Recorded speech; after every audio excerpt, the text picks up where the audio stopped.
तो स्वागत है दोस्तों आपको मेरे इस चैनल में। तो आज हम एक्सप्लेन करने वाले हैं हाल ही में आई हुई एक वेब सीरीज पंचायत सीजन 4 को। तो चलिए दोस्तों अब हम वीडियो को स्टार्ट करते हैं, लेकिन उससे पहले आप इस चैनल को सब्सक्राइब कर दे और कमेंट करना ना भूले। तो थर्ड एपिसोड होता है प्रधान जी से। प्रधान जी बम बहादुर जी को फोन कर पूछते हैं कि आखिरकार भूषण को पत्थर किसने मारा, लेकिन यह बात कोई भी पता नहीं लगा रहा था। लेकिन तभी हम देखते हैं सचिव जी प्रहलाद चा और विकास के, जो कि विकास के जमीन के रजिस्ट्री करा कर आए हैं, और इसी वजह से वह काफी ज्यादा खुश थे और वो यहाँ पर लड्डू लेकर भी आए हुए थे प्रधान जी को खिलाने के लिए। प्रहलाद चा को जितना पैसा मिला था वह सारा पैसा विकास को दे दिए थे और विकास उस पैसा से जमीन खरीद लिया है, और यह सब विकास प्रहलाद चा के कहने पर ही किया था। तो यही प्रधान जी को समझ नहीं आ रहा था कि भूषण को आखिर पत्थर किसने मारा था। लेकिन तभी वो विनोद और माधव के लड़ते हुए देखते हैं, जो कि विनोद उस पंचायत भवन से गुजरते हुए जा रहा होता है। दरअसल में वो लोग इस बात से लड़ रहे थे, अगर भूषण भाई प्रधान बनेंगे तो उप प्रधान हम लोग बनेंगे। उसको प्रधान जी बुलाते हैं और कहते हैं कि दरअसल हम तुमको लड्डू खिलाना चाहते हैं, इसीलिए तुम यहाँ पर आओ और लड्डू को ले जाओ। लेकिन माधव कहता है कि मैं तो अपने बॉस से गद्दारी नहीं करूंगा, इसीलिए मैं प्रसाद को नहीं ले सकता हूँ। लेकिन विनोद उस लड्डू को ले लेता है और वो माधव को भी देता है, लेकिन माधव लड्डू को नहीं खाता है और विनोद ही पूरा लड्डू खा जाता है। लेकिन यह बात माधव तो जाकर भूषण भाई साहब को बता देते हैं। तब यह बात भूषण सुनकर बहुत ही ज्यादा बौखला जाते हैं कि वह तो आखिरकार हमारा दुश्मन है और तुम मेरा दुश्मन को ही लड्डू क्यों खा लिया। लेकिन विनोद को तो सिर्फ यह कहना था वो तो एक प्रसाद था और प्रसाद में किसी का दुश्मन नहीं देखा जाता है, इसीलिए मैंने खा लिया। लेकिन अगर बात बेईमानी का है तो मैं उसका लड्डू लौटा कर ही रहूंगा, चाहे उस लड्डू का पैसा मैं ही क्यों नहीं दूं। फिर इसके बाद विनोद गुस्से में अपने घर की तरफ लौट गया, लेकिन वो घर जाते समय देखा कि विकास के पत्नी जो खुशी में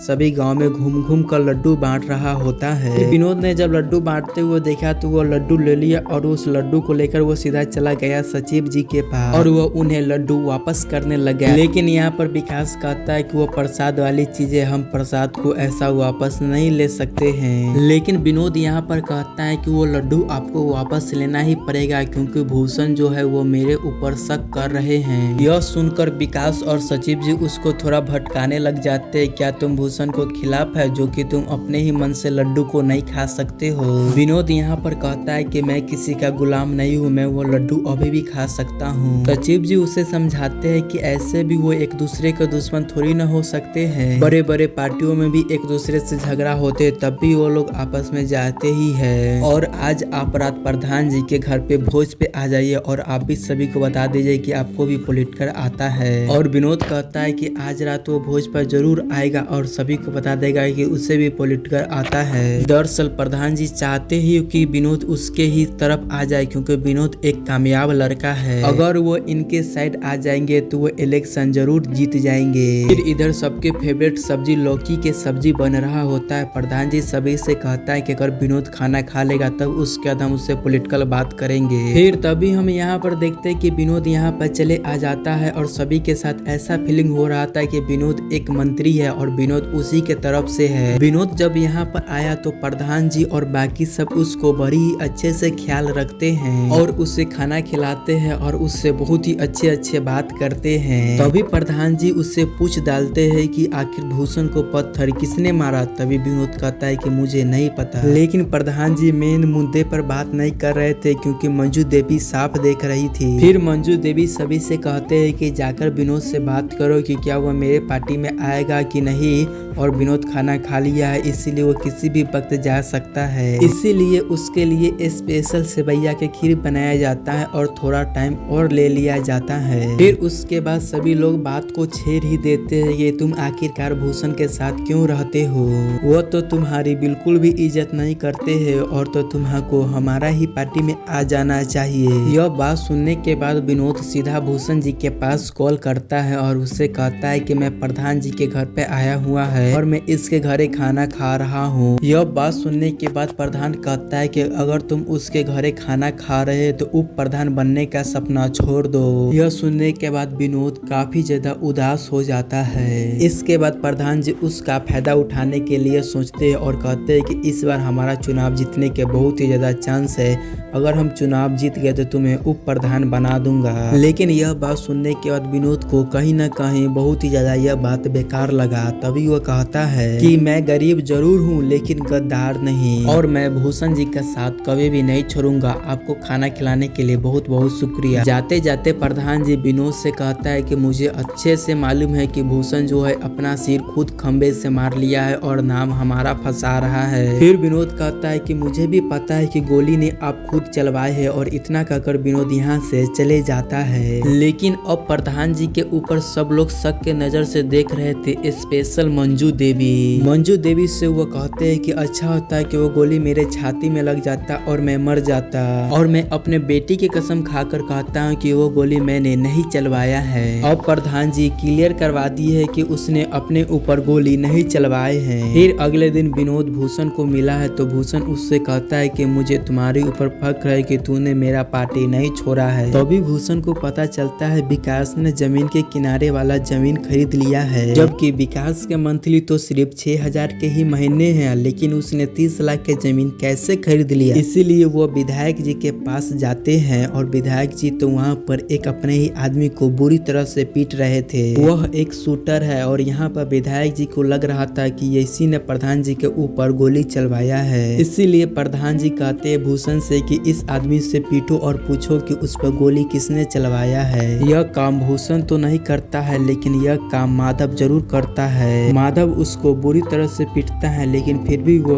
किसी का भी नाम नहीं बताया है। पर विधायक यहाँ माधव के काम से बहुत ही ज्यादा खुश हो गया था और वो भूषण से कहता है जब तुम प्रधान बनेगे तो इसको उप प्रधान बना देना। और तभी भूषण विधायक जी को बताता है कि विकास है जो ना, उसने रोड के किनारे में जमीन खरीदा है जिसका सालाना सिर्फ 1 लाख का ही है और वो 30 लाख के जमीन कैसे खरीद सकता है। तो विधायक कहता है कि इसके बारे में पता करते हैं थोड़ा आगे। फिर हम आगे देखते हैं प्रहलाद चा को जो कि नॉमिनेशन के तैयारी में लगे हुए थे। परसों ही नॉमिनेशन होने वाला था, इसीलिए वो बहुत सारे कार का इंतजाम करते हैं और वो चाहते हैं कि हम नॉमिनेशन के साथ घोड़े भी ले चले, लेकिन घोड़े किसी को चलाने नहीं आता है। इसीलिए सचिव जी बम बहादुर को फोन करते हैं क्योंकि बम बहादुर के पिताजी को घोड़ा चलाने आता था। तो बम बहादुर को भी घोड़ा चलाना जरूर आता ही होगा, इसीलिए वो बम बहादुर को ऑफिस में बुलवाते हैं। और प्रधान जी के भी घर पे नॉमिनेशन की तैयारी पूरा अच्छा से चल रहा होता है। प्रधान जी और मंजू देवी काफी ज्यादा एक्साइटेड थे क्योंकि वो नॉमिनेशन भरने वाले थे। तब वो नॉमिनेशन के लिए जाने ही वाले थे तभी उसके घर पर इनकम टैक्स का रेट पड़ जाता है। अब इनकम टैक्स यहाँ पर आता है तो वो प्रधान जी से कहता है कि मुझे पता चला है कि आपके घर पर ब्लैक मनी है, और उसमें से 2 ऑफिसर पंचायत में पहुंच जाता है और वहां पर जाकर सभी का मोबाइल को जब्त कर लेता है। जिसके बाद प्रधान जी के घर पर रेड शुरू हो जाता है। फिलहाल में उसको तो अभी तक कुछ भी नहीं मिला था, लेकिन इधर बनराकस सभी गाँव वाले के सामने उसका तमाशा बना रहे थे कि प्रधान जी के घर पर रेड मारने वाला आए हैं, मतलब इनके घर पर काफी सारा इलीगल पैसा है। और आप ही बताइए कि आपको कैसा प्रधान चाहिए, कि मेरे जैसा साफ सुथरा इंसान की एक प्रधान जैसा जो कि ब्लैक मनी इतना सारे रखे हुए जैसा इंसान। लेकिन प्रधान जी के घर पे सारे चीज को तो चेक कर लिया गया था लेकिन उनके घर पे कुछ भी नहीं मिला,